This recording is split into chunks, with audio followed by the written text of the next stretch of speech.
También agradecer la invitación. Quisiera partir pensando en contradicciones también en términos éticos, pero de otro tiempo. La película Oppenheimer nos mostró ciertas contradicciones que se vivieron durante el siglo XX, pensando en el progreso del futuro de los países y también en el desarrollo humano, ¿cierto? En donde efectivamente la energía nuclear podría haber sido utilizada pensando, ¿cierto?, para el bienestar de la población, incluso pensando en otros mecanismos de energía renovables, pero que efectivamente también podía ser utilizada, y se hizo, como un arma de destrucción masiva.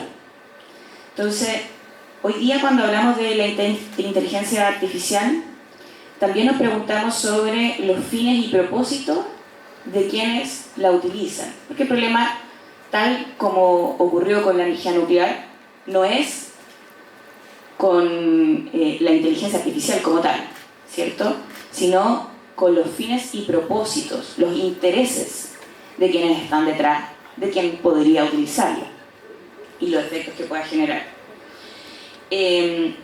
La inteligencia artificial, como vimos también en los foros de ayer, puede ser perfectamente un mecanismo para acercar a las personas, puede ser un método para poder tener mejores condiciones en materia de salud, de educación, en fin, pero también tiene consecuencias negativas, y ya las hemos visto. Yo quería hacer mención a un libro a propósito de que estaba leyendo hace poco de Nicolás Copano, un periodista chileno, en donde rememoraba que en 2016 Microsoft utilizó inteligencia artificial con la creación de un chatbot, que era un chatbot de Twitter en esa época, y que funcionaba como un método, ¿cierto?, de inteligencia artificial, replicando un poco los datos que le llegaban, que eran los mismos comentarios que hacían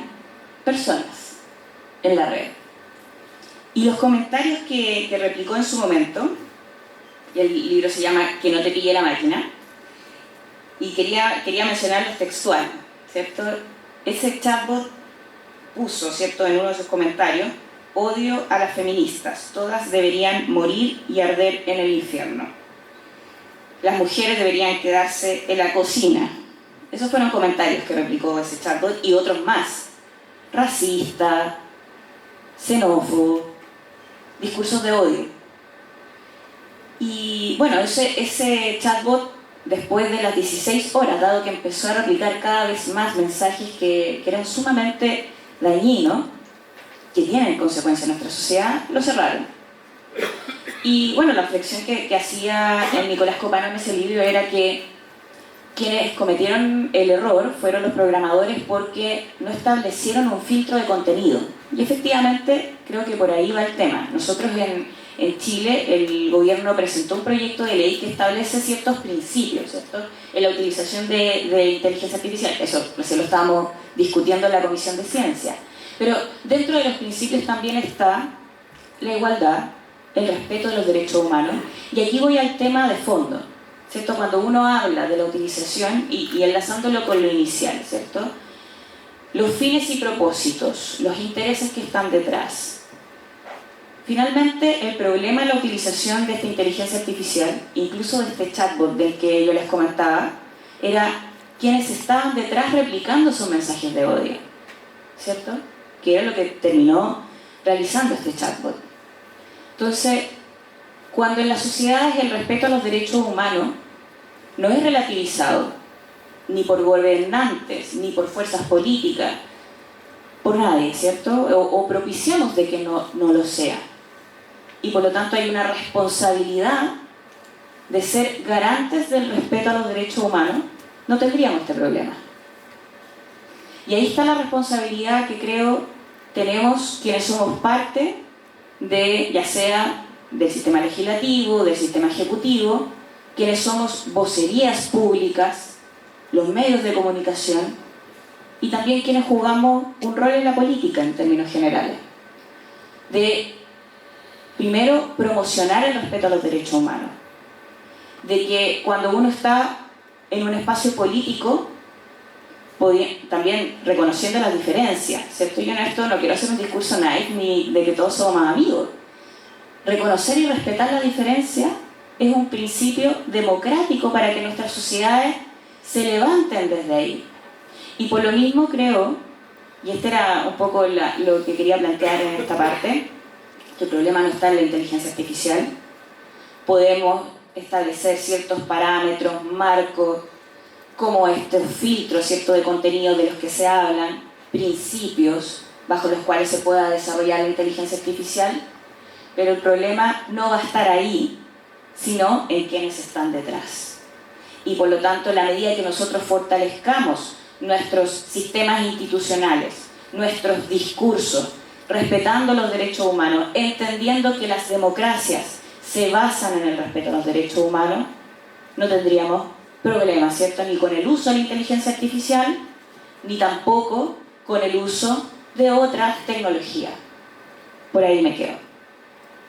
Y luego, esa información anda en las redes, se saca el pantallazo, el medio de comunicación rectifica, pero la rectificación no tiene el impacto que tuvo la primera noticia. Entonces, independiente de la rectificación, el efecto ya se causó.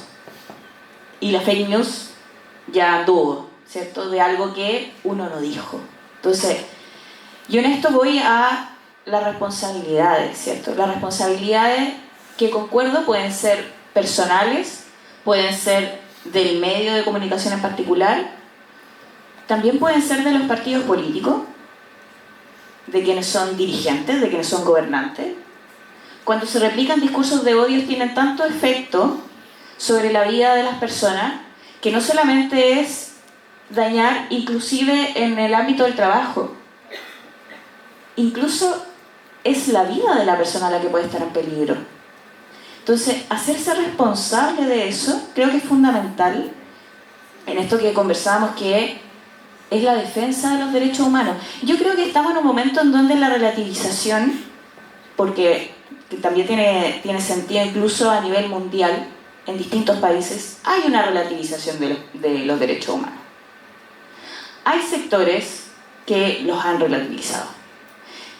Y ahí creo que se orada un consenso al que sí habían llegado independiente de las diferencias políticas a las que uno pueda estar, ¿cierto? Uno puede tener diferencias respecto a cómo se debe manejar económicamente, incluso cómo se debe legislar, los propósitos, en fin. Pero la defensa de los derechos humanos no puede situar a la izquierda en una parte y a la derecha en otra. Eso creo que es lo que a mí me da vuelta cuando uno habla de la ética y del uso, ¿cierto?, de la inteligencia artificial. Porque hay mínimos, y yo creo que ese era un mínimo que se había logrado post, ¿cierto?, Segunda Guerra Mundial. Y no podemos retroceder como humanidad a volver a decir necesitamos un nuevo consenso. No, los derechos humanos y los tratados están, los países se comprometieron. ¿Por qué tenemos ahora a liderazgos políticos cuestionándolo? Y no solo de liderazgos políticos. Cuando se replica, por ejemplo, en medios de comunicación, creo que también hay una responsabilidad de quienes son dueños de esos medios de comunicación. Y en la medida que exista mayor diversidad, también es importante la democratización, también es importante que cuando se hable de los fines y los propósitos de la utilización de la inteligencia artificial, que no son neutrales, la democracia también sea un valor que se imponga. Me pasa que cuando uno aborda también las brechas, porque esto se trata un poco de eso, hacerse cargo de cómo llegamos a la inteligencia artificial con las brechas ya existentes, ¿cierto?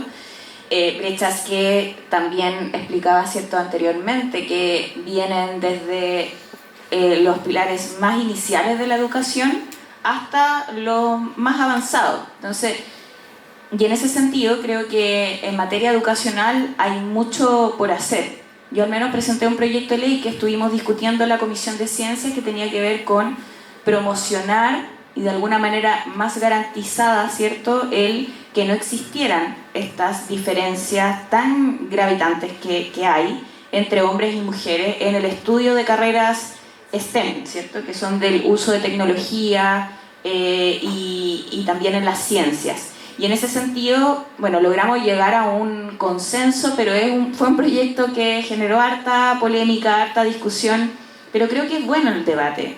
Es bueno enfrentar las diferencias también en esas discusiones, ¿cierto? Y poder llegar a puntos en común respecto a cómo avanzamos hacia un objetivo que creo que debiéramos tener como sociedad, y que el hecho de nacer mujer no me inhabilite, ¿cierto?, para poder seguir una carrera en ciencia y tecnología, o tener el doble de desafío que quizá un estudiante que es hombre.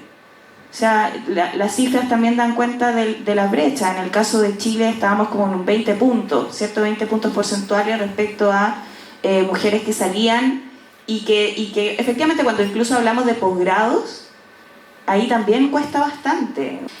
Bueno, a mí me parece que esos son parámetros importantes. Y en materia de inteligencia artificial, el proyecto de ley que estamos discutiendo en la comisión también establece principios, y dentro de los principios está la promoción, ¿cierto?, de eliminación de cualquier tipo de discriminación. Y creo que eso, lógicamente, también va en línea del respeto a los derechos humanos y de mirarnos, ¿cierto?, en una sociedad en que somos iguales, en esas materias al menos.